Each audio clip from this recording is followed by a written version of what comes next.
The journey across the Atlantic begins in Halifax, Canada. From there, the Ford and its multinational carrier.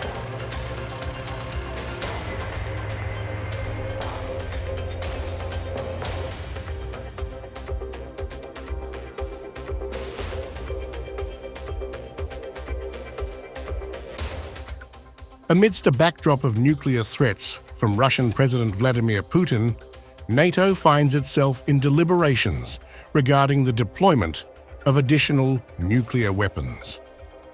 This decision, as articulated by Secretary-General Jens Stoltenberg, reflects a growing concern over the perceived threats posed by Russia and China.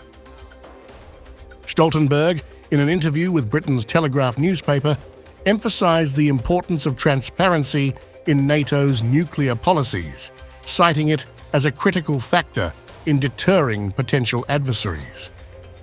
I won't go into operational details about how many nuclear warheads should be operational and which should be stored, but we need to consult on these issues.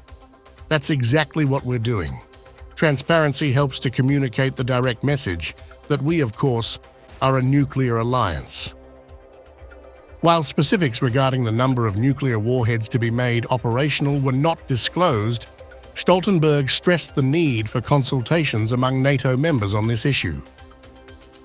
He underscored the alliance's commitment to global peace, noting that while NATO aspires to a world without nuclear weapons, it must remain a nuclear alliance as long as other nations possess such capabilities. NATO's aim is, of course, a world without nuclear weapons, but as long as nuclear weapons exist, we will remain a nuclear alliance, because a world where Russia, China, and North Korea have nuclear weapons and NATO does not is a more dangerous world. The discussions within NATO come at a time of heightened tensions, particularly in the context of the conflict in Ukraine. Russia has expressed strong opposition to NATO's support for Ukraine, accusing the alliance of exacerbating the situation by providing military aid to Kyiv. Putin has not hesitated to assert Russia's nuclear capabilities, warning that Moscow could use nuclear weapons to defend itself if necessary. The use of nuclear weapons is possible and exceptional, precisely in exceptional cases, in the event of a threat to the sovereignty and territorial integrity of the country. I do not believe that such a case has arisen, and there is no such need. But this is a doctrine, this is a living instrument, and we carefully watch what is happening in the world around us, and we do not rule out making some changes to this doctrine.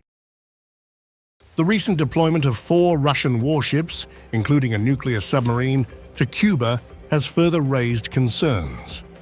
While some interpret this move as a response to perceived threats, others view it as a symbolic show of support for Cuba amidst internal unrest.